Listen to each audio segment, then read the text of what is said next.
এখন তারা আবার ইস্কনের রূপ ধরেছে। বরাবর আমি আজকে এরকম ভাবে কথা বলেছিলাম প্রশাসনের সাথে এবং আমাদের রূপগঞ্জের যিনি হিন্দু মহাজোটের সেক্রেটারি কৃষ্ণ গোপাল শর্মার সাথে মোবাইলে অনেকক্ষণ কথা বলেছিলাম।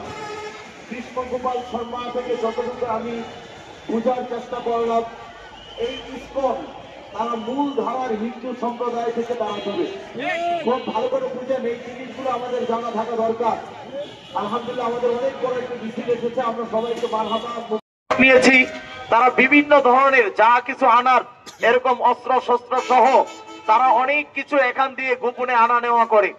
আমি আজকে আমাদের পুলিশ মহোদয়কে বিষয়গুলো জানিয়েছিলাম, কিন্তু আজকে আমি ইত্তেহাদের সভাপতি হিসাবে পুরা রূপগঞ্জের তৌহিদি জনতাকে সাথে নিয়ে আজকে একটি কথা স্পষ্ট কান খুলে বলতে চাই, যারা এরকম ভাবে মূল ধারার হিন্দু আছেন, আপনাদের সাথে আমাদের দ্বন্দ্ব নাই।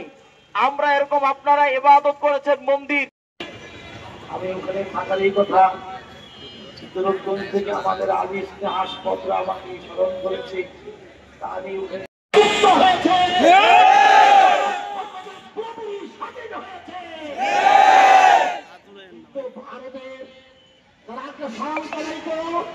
তারা কিন্তু বসে নেয়, তারা বসে নেই।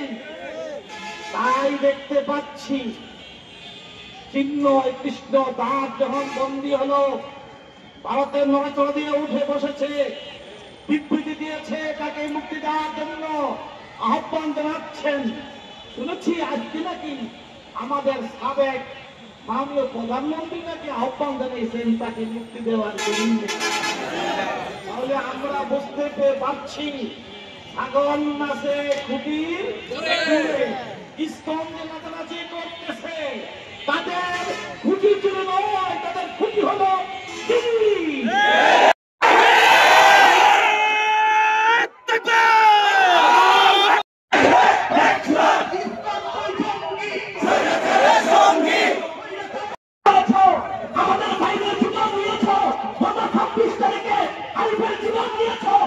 আন্দোলনের জন্য। আপনারা যদি খালি রূপগঞ্জের মাটিতে রাখেন, নামতে চান, আপনাদের পায়ের ট্যাঙ্কি বাইতুল মোকাররমের উত্তর গেটে ইসকন বিরোধী ইসকন একটু পরে দেন সংগ্রামী সাথী বন্ধুরা, সংগ্রামী সাথী বন্ধুরা, বাংলাদেশ যদিও 1971 সালে স্বাধীন হয়ে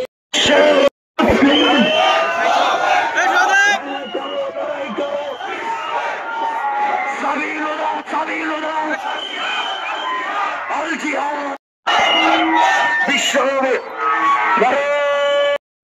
দেশের 36তম সপ্তাহে কথা বলে, আর অন্য সম্প্রদায়গুলো তারা কথা বলে যাবে অন্যায় রক্তের বন্যায়।